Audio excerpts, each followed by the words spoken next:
this hand on the draw, it's a keep. We've got stuff to do, but it looks like we might be up against a vehicles deck, which is worrisome, because that's the exact type of deck that could get under this hand, just because it's not quite as explosive as some of our best draws are. So it's going to be Apprentice into a Copter here from our opponent. And we want to just go ahead and play the Voltaic Brawler here, because we can attack with it for 4 or block the Apprentice potentially.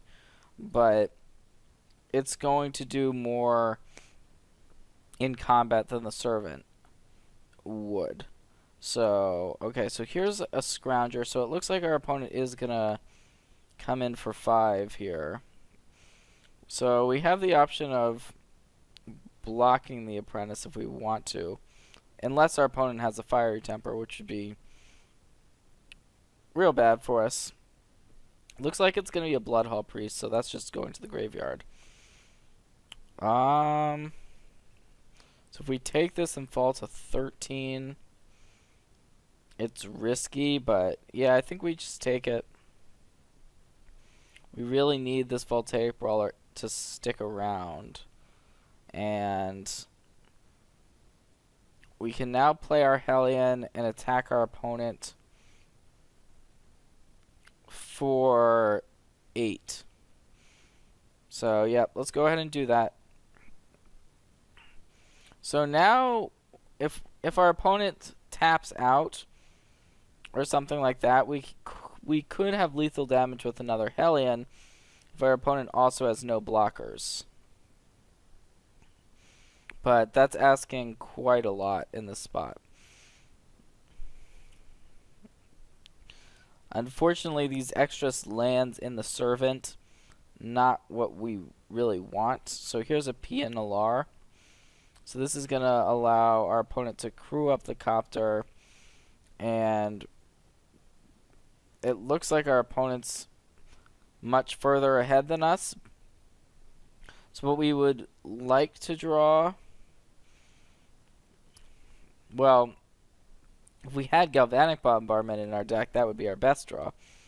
But let's see what we can find here, if there's something that can get us out of the spot that we're in.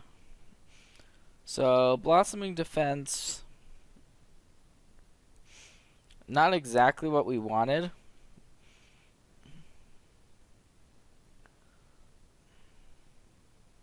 So I think we're pretty much forced to attacking with both of our creatures here.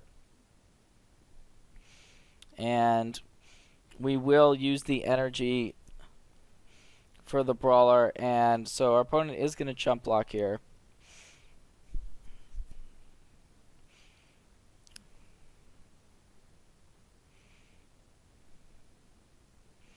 So what we can go ahead and do is to kind of just play this Servant of the Conduit out and cross our fingers. Now our opponent does have a lethal attack here, assuming that they see it. And here's a Bomat Courier as well, so it looks like we're going to be taking lethal this turn.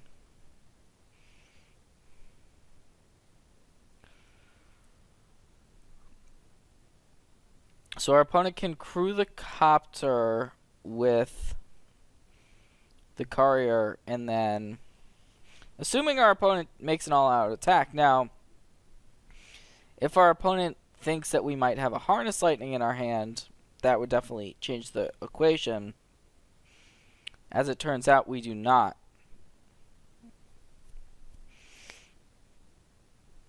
So this attack, it may be that our opponent actually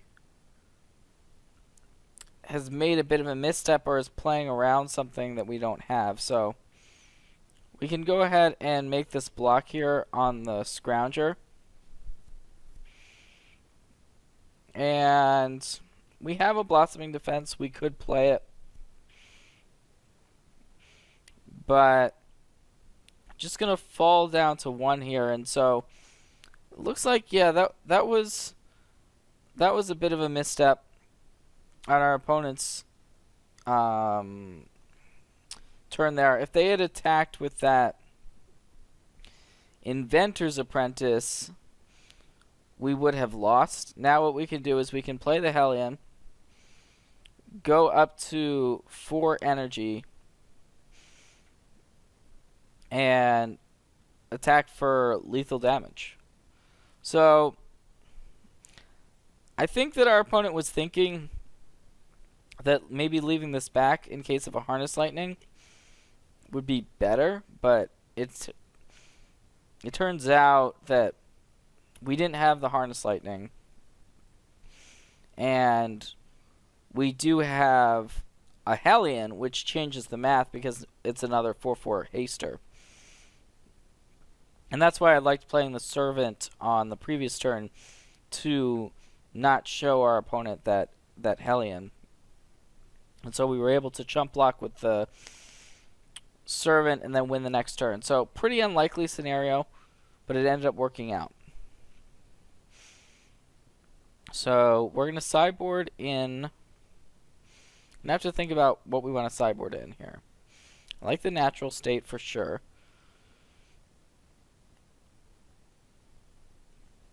Incendiary Flow is nice because we know our opponent is playing cards like Scrap Heap Scrounger. And I think we want to just actually board in all of our removal and kind of transform our sideboard. We know our opponent has cards like Unlicensed Disintegration. So we're going to board out a lot of our pump spells here. So I like just taking out the Pummeler package completely. So that includes the Larger Than Lifes, the Uncaged Furies. We can go down on Blossoming Defenses and just kind of go bigger with Planeswalkers. And we're still keeping in a reasonable amount of creatures in our deck. So yeah, this seems like a pretty solid configuration against what we know is a red-black deck. So let's try this for game 2. On the draw especially, I like to have more removal spells because we saw a Bomat Courier. So we know that our opponent can have some really explosive starts that we're going to need to have removal. So we want the cards like Galvanic Bombardment. Fortunately, we don't have a Bombardment in our hand, though. We can play a Game Trail and kind of represent one by revealing a mountain, but not sure that's going to really be relevant. So here is the Copter. And this is basically the best start. Our opponents had basically the best start from the red-black deck both games so far. And of course we drew the Bombardment a turn too late. So we could flow away the Apprentice and hope that our opponent doesn't have a way to crew the Copter. And I think that's our best bet. With only 3 cards in our hand, our opponent might not have a way to crew this Copter.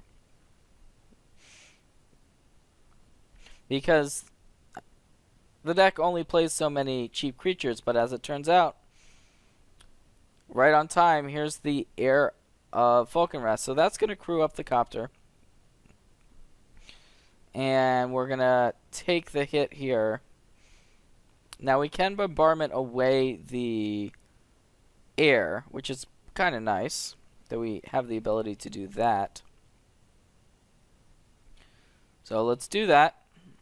Get rid of the Heir of Falconwrath.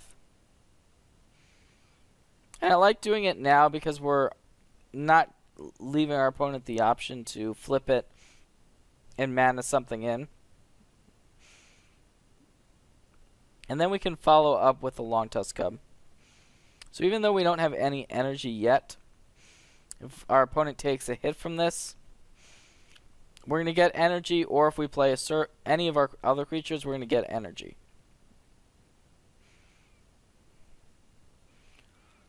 Oh wow, so here's Kaldesh, Trader of Get. That's a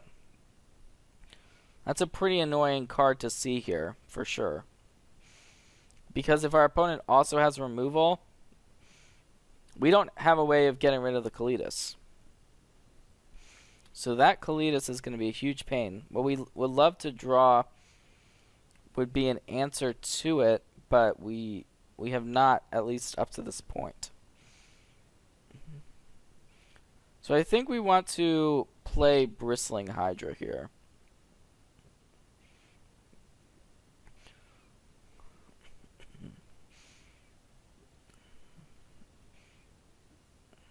So we're going up to 5 energy now. And now we'll see exactly what our opponent does. It looks like our opponent elected not to loot that last turn. So that's interesting. It means that our opponent likely has a very good spell left. And now we're going all the way down to 9 on the attack. Here's a bombardment. So what we can do now is pump up our Long Tusk Cub in response to this. So if our opponent now has another removal spell, that would definitely be bad. Not going to block. And just a passing of the turn. Interesting. So I think we want to try to get aggressive. So let's play out the Hellion. Even though our opponent is representing a card like Unlicensed Disintegration, we still want to make this move.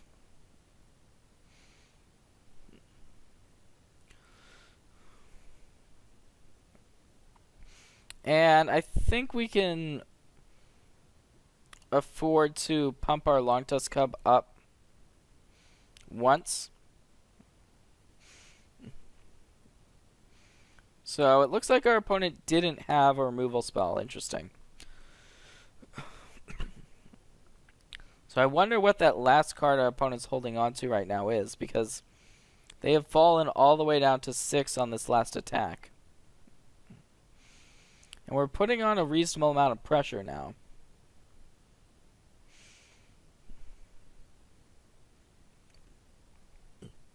So you got to think our opponent maybe, whatever it was, maybe could have done a little bit more with these galvanic bombardments. So our opponent's now sitting back on defense at 6 life. Really interesting spot here. So we have a Servant of the Conduit. Let's go ahead and put that into play. And I think we are pretty much forced to attack with everything and kind of see how our opponent, what our opponent wants to do here. It's actually not that bad for us. So our opponent is pretty much forced to block with the Kaldesh, but these blocks mean that we can simply kill our opponent with the Long Tusk Cub. So we can just make our opponent's at 6, is going to go up to 9 essentially. But yeah, we have 10 damage coming across as of right now. So this is going to do it for the match.